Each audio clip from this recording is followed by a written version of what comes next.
একরাশ আশা আর দুচোখ স্বপ্ন ও সম্ভাবনা নিয়েই সূত্রপাত হয়েছিল জুলাই আন্দোলনের। জুলাই আন্দোলনের আজ ১ বছর পূর্তি। ফ্যাসিস্ট হাসিনা সরকারের রক্তচক্ষু উপেক্ষা করে দুর্বার আন্দোলনের দিকে এগিয়ে যাওয়ার বার্তা দিয়েছিল ছাত্র জনতা। গেল ১ বছরের পথ পরিক্রমায় বন্ধ হয়েছে কি বৈষম্য, অথবা আসলেই কি মুক্তি পেয়েছে বাংলাদেশের গণতন্ত্র? বাকিটা জানাচ্ছেন দীপু শিকদার। ২০১৮ সালে সেই কোটা আন্দোলন যেন ফিরে আসে ২৪ সালের ১ জুলাইতে।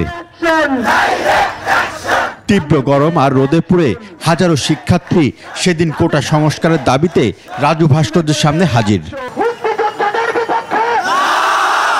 এই কর্মসূচির মধ্য দিয়ে শুরু হয় নতুন বাংলাদেশ ইতিহাস রচনার লড়াই। কোটা বাতিলের পরিপত্র পুনর্বহালের জন্য সরকারকে দেয়া হয় আলটিমেটাম। এই যে মেধার যে পরিচয়, এই যে মেধার মূল্য, সেটি আমাদেরকে দেয়া হোক। আন্দোলনে রাজপথে যুক্ত হন অন্যান্য কলেজ আর বিশ্ববিদ্যালয়ের শিক্ষার্থীরাও। তাদেরও চাওয়া ছিল একটি বৈষম্যহীন বাংলাদেশ।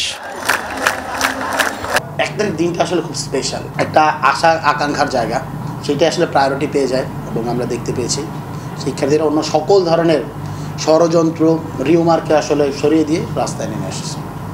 এই ঘটনাগুলো এবং নারী শিক্ষার্থীদের কথাগুলো যদি আমরা বলি, হল থেকে মিছিল নিয়ে বের হয়ে আসা, আইন শৃঙ্খলা রক্ষাকারী বাহিনীর গুলি, হামলা, গ্রেফতার আর হুমকি মাথায় নিয়ে ঢাকা বিশ্ববিদ্যালয় আর আশপাশের এলাকা শিক্ষার্থীদের মিছিল আর স্লোগানে মুখর।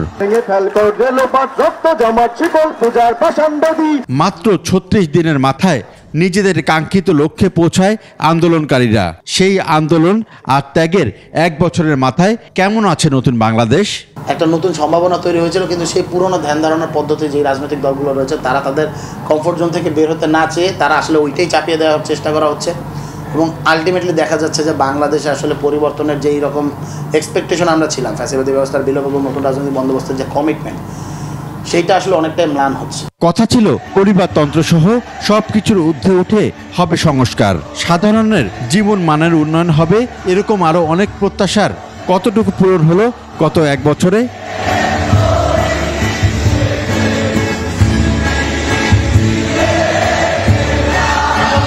দীপু শিকদার, ২১ টেলিভিশন, ঢাকা।